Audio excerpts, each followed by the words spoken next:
Okay, here are my thoughts on My Little Pony Season 6, Episode 22, Pony Point of View. And for now, you'll be getting my real thoughts as I'm having some issues with my Sims game, and while I'd like to have continued doing the Sims reviews all the way up until the end of Season 6 before changing my methods, you may not be getting that kind of stuff for the rest of what's left of Season 6. And after Season 6, you'll be getting probably something different, perhaps. Or at the very least, the Sims will be delayed until I can work through my issues. This isn't to say that you'll never see the Sims again, just the Sim Equestria stuff is starting to take up way too much memory, and it's becoming something of a frustration to work through all of the little problems. So anyhow, here we are on with the review. Pony Point of View does something that TV tropes defines as Rashomon. R-A-S-H-O-M-O-N, however you pronounce that.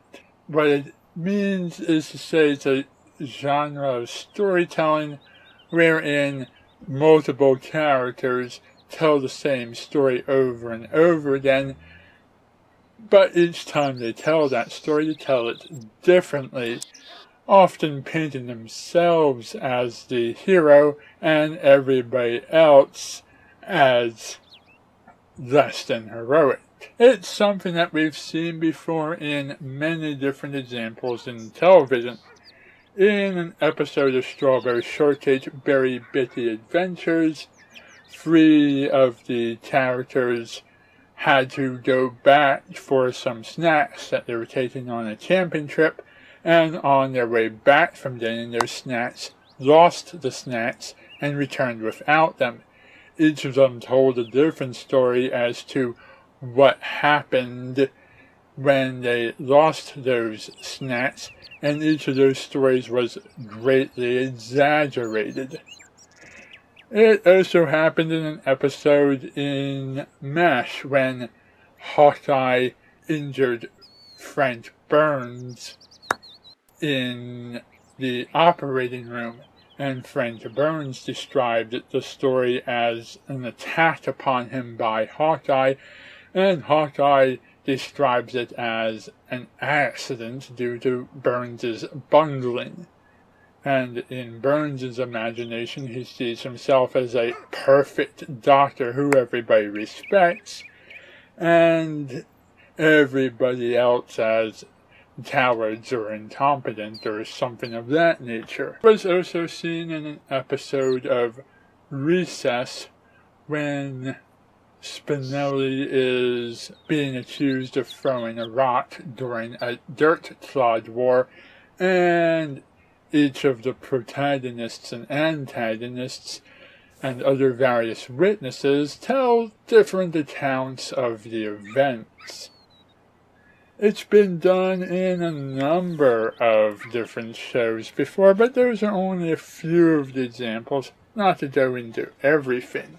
What happens in this particular story is that Twilight is showing up at the train station to meet Pinkie Pie, Rarity, and Applejack, who are coming back from a boat trip. The 3 of them come back from the trip looking muddy and soaked and covered in seaweed, and they're angry at each other and not talking to each other. Twilight has to piece together the truth as to what happened on their boat trip story, because each of the 3 of them tell a different story recounting the events of what happened.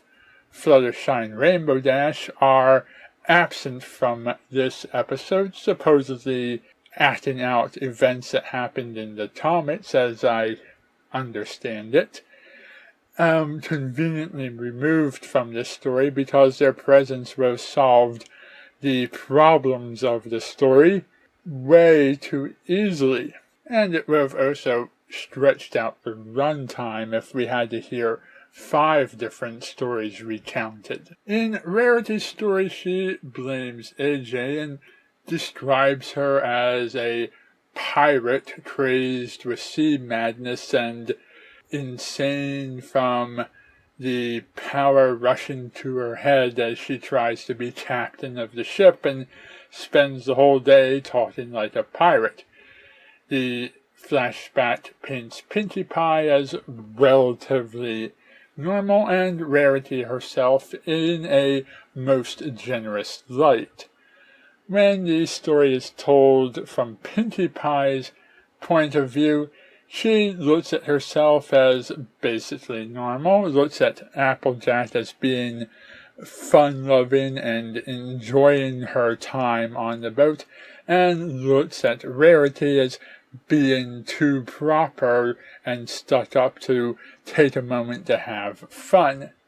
In Applejack's story, she blames both Pinkie Pie and Rarity, looking as Pinkie Pie as being completely useless, and Rarity as being obsessed with fashion and properness and saying the word darling all the time. Each of the 3 stories has a few common threads in them. The dropping of cucumber sandwiches overboard, the setting up of a piñata, and the moment when the storm hits the boat and the whole thing sinks under. Twilight pieces together what happened in the story and figures out that the dropping of the cucumber sandwiches into the ocean summoned a large beast known as a bunyip, which is actually something that exists in mythology, although not commonly known. The bunyip accidentally tipped the boat over when he went to eat the dropped sandwiches. And then it turns out that the ponies were able to walk the shore because the whole thing happened while they were still at the dock and in shallow water. And this is where I said it's a good thing Rainbow Dash and Fluttershy weren't here, because Fluttershy would have been able to have talked to the bunyip and calmed it down and learned some kind of important lesson. She also probably wouldn't have given in to anger and frustration and arguing with her friends and would not have allowed the situation to get out of control like it did. And Rainbow Dash being a part of the adventure would have easily been able to have broken up some storm clouds and given the boat clear sailing weather, and the sinking would not have happened as told in the story. What was true and what wasn't true is stuff we may never know, but it could be possible to piece together from each of the 3 stories what sounds the most likely for each of the characters to have done if they were to be told in character. As the story went on, by the time it got to the 3rd story, I was really having a hard time remembering the details of the first story. So it was hard for me on the first viewing to recall all of the things that were similar and different between the 3 stories. And unlike Mystery of the Friendship Express, there were no actual clues to help us solve the mystery. Only characters living in Equestria would have known that bunyips love to eat cucumbers. Even if this played up to mythologies I'm familiar with, I would have never connected cucumbers with the appearance of a bunyip. I would have thought of cucumbers and the appearance of a kappa. And even then, I would not have overthought the small detail of the cucumber sandwich to the appearance of a creature that tipped the boat over. In Mystery of the Friendship Express, we got to see the silhouette of the train conductor and the fake eyelash attached to the painting, which was slightly askew, and we saw Twilight Pit stuff up and so forth, and we were able to conclude that Fluttershy and Rarity had been involved in the incident. No such clues in this particular mystery this time. In a way, I can relate with what happened in this story too, at least in the case of Applejack, if not all three of the characters. I know what it's like to go through the trouble of planning something to do with your friends, only to have nobody interested in doing the thing that you went through a lot of trouble to plan and set up. As everybody has their own unique interests and they all want to do their thing, and nobody ever wants to do what you want to do. The episode was good, as it was hard to predict the outcome of what was happening. I previously criticized this episode for not being predictable, not having clues, so we couldn't solve the mystery.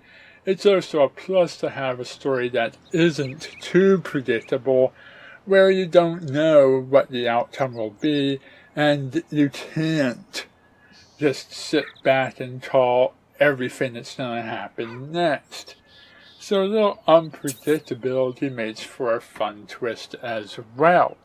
There was some mild world building because they were out at sea, they were in a new seaside town, and they saw an interesting creature. But wasn't as much world building as it could have been if had they sailed someplace and gone to some kind of truly new location. We also got a nice little Rarity with a crab joke. You can make of it what you will from this moment. It may have been just a simple funny fact that Rarity had a crab in her hair. However, I do have two crab-related jokes that this could be referencing, so take your pick between one of these two memes and create your own joke. Also, one more observation, Applejack's no stranger to this kind of situation either. She's previously been down a river rafting trip, lost a map, gotten into an argument, and caused her boat to sink. That's about all I have to say about that. Thank you for watching, and good night.